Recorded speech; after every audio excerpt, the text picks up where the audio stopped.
My goodness, when you look at the size of this lens, the ridiculously great build quality of this lens, the fantastic autofocus that it has, the chromatic aberration suppression that it has, and the sharp images that you get from it. And when you find out that this lens is $168, probably like me, you are a bit shocked. Let's talk about it.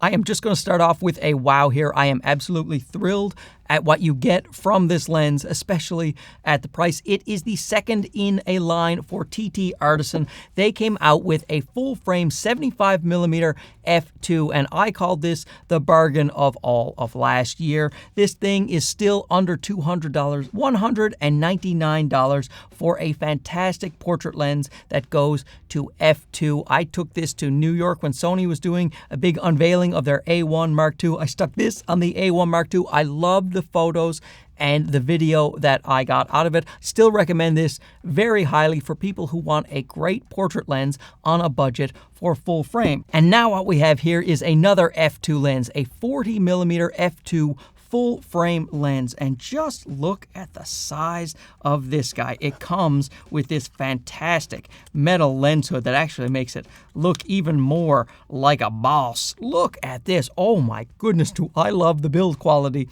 of this lens. We'll get into that. But these are f2 lenses. You don't go all the way down to f1.8, but on a full frame camera, f2 will still give you plenty of background separation and will let in tons of light, so they will be great in low light environments as well. And it enables TTArtisan to make smaller, more compact lenses that are optically superior to lenses they would have made if they had to deal with the complications of having it go all the way down to f1.8. Now, like almost all of the lenses I review here on the channel, this was sent to me at no cost to myself for the purpose of this review, so let that bias factor in where it may, because this review certainly will sound biased because I will be praising this lens just like I did this one. I am very impressed with TTArtisan and their autofocus lenses that are coming out right now. I just couldn't be happier that they are offering such low budget options that do such great jobs. And now let's talk about that build quality that I was raving about. This is a tiny lens, 165 grams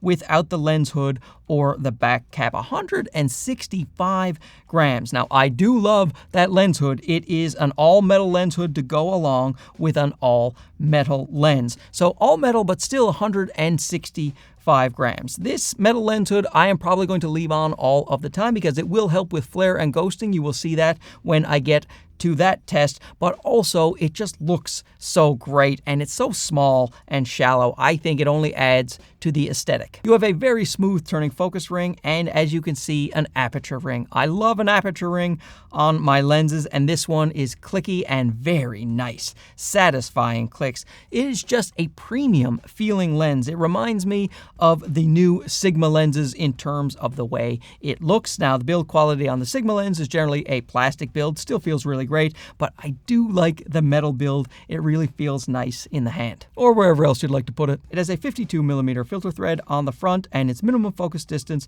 is 40 centimeters. So not a super close minimum focus distance, but you will be able to get decently close to your subject and blow out that background with an f2. There is no weather sealing gasket on the back of the lens, so I wouldn't take this out in the very harsh elements. You can update the lens with the USB-C port that is located cleverly in the base cap for the lens. Look how small this lens is here on my A7R5, just a tiny little lens. I think this would go so well if you had like an A7C2 or an A7CR.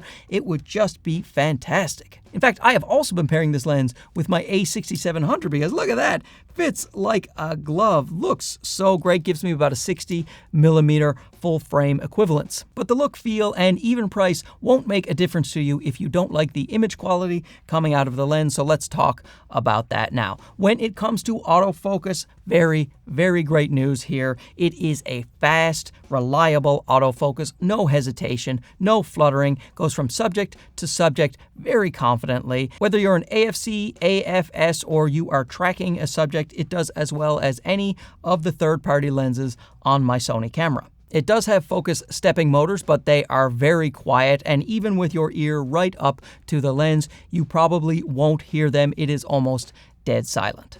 In terms of focus breathing, you will see a small amount of focus breathing if you are racking focus from near too far away. So if you're trying to quickly rack focus over long distances, be aware of that. Or if you're trying to focus stack your images in post, you will have to deal with a little focus breathing. Now, this is a third-party lens, so it can't take advantage of that Sony focus breathing compensation. So if you're looking for a lens that has no focus breathing, this is not for you. Still, I think it is a very moderate amount. Sharpness. This is a sharp lens, and you can use it wide open at f2, no problem. It does get sharper as you close that aperture down. The real sweet spot, the absolute sharpest you will get out of this lens, is at f8. Corner to corner sharpness, absolute perfection at f8, and I do like to shoot a lot of landscapes and cityscapes and street photography at f8, so that is what I would use. f5.6 is also razor sharp. Like I said, you can use it at f2. It's just not quite as sharp as when you start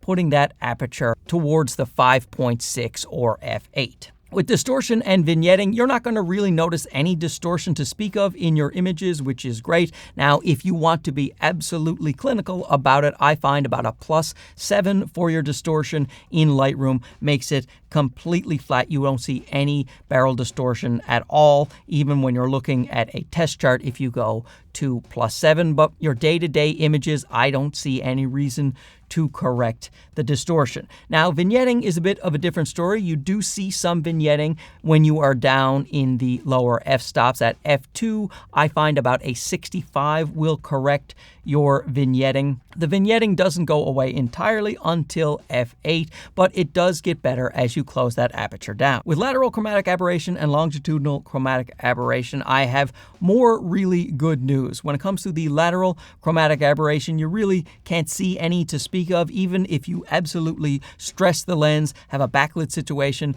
drag up your shadows, you are not going to see any lateral chromatic aberration. So that was a surprising result I found on a $168 lens, but I'm happy to see it. And the Bokeh, the longitudinal chromatic aberration, which is even harder to control, this lens fared very well in that test. Wide open at f2, you see a hint of Bokeh, but really not much. A wonderful showing from a budget third-party manufacturer. The bokeh is also lovely and soft on this lens. When you're down at f2, you will get nice blurry backgrounds, and the bokeh balls are almost perfection. They look so great. They are clean, they are round, there is no haloing, there is no color fringing on the outsides, no gross onion ringing on the inside of your bokeh balls. So once again, a big surprise for me. Flare and ghosting is generally a weak point for third-party lenses that are in the budget category because expensive coatings are expensive. You're not going to see the same type of coating on this lens that you're going to see on a Sigma Art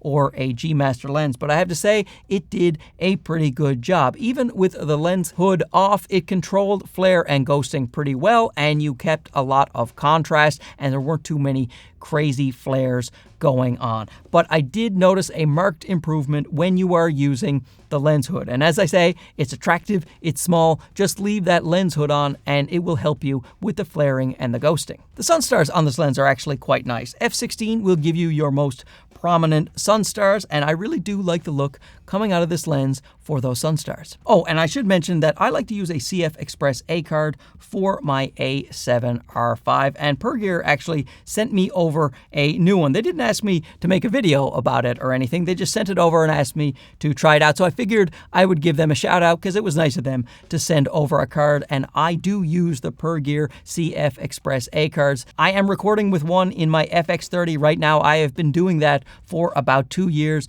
Very reliable. Nothing has ever happened. And this one is a new version that is very, very fast. Read speeds of 1780 megabytes per second and write speeds of 1600 megabytes per second. So that is very cool. So what a great addition to TTArtisan's lineup. I hope they continue with this line right here, the F2 line of the all metal lenses that work fantastically and are at even better prices. $168 for this, $199 for this. This day and age when lenses are getting more and more expensive, I appreciate brands like TTArtisan even more. Let me know what you think down below. Does this lens or this lens float your boat? If not, tell me something that does float your boat and I will make a video for your faces. Thanks for watching this. We'll talk to you again soon. Okay, bye-bye.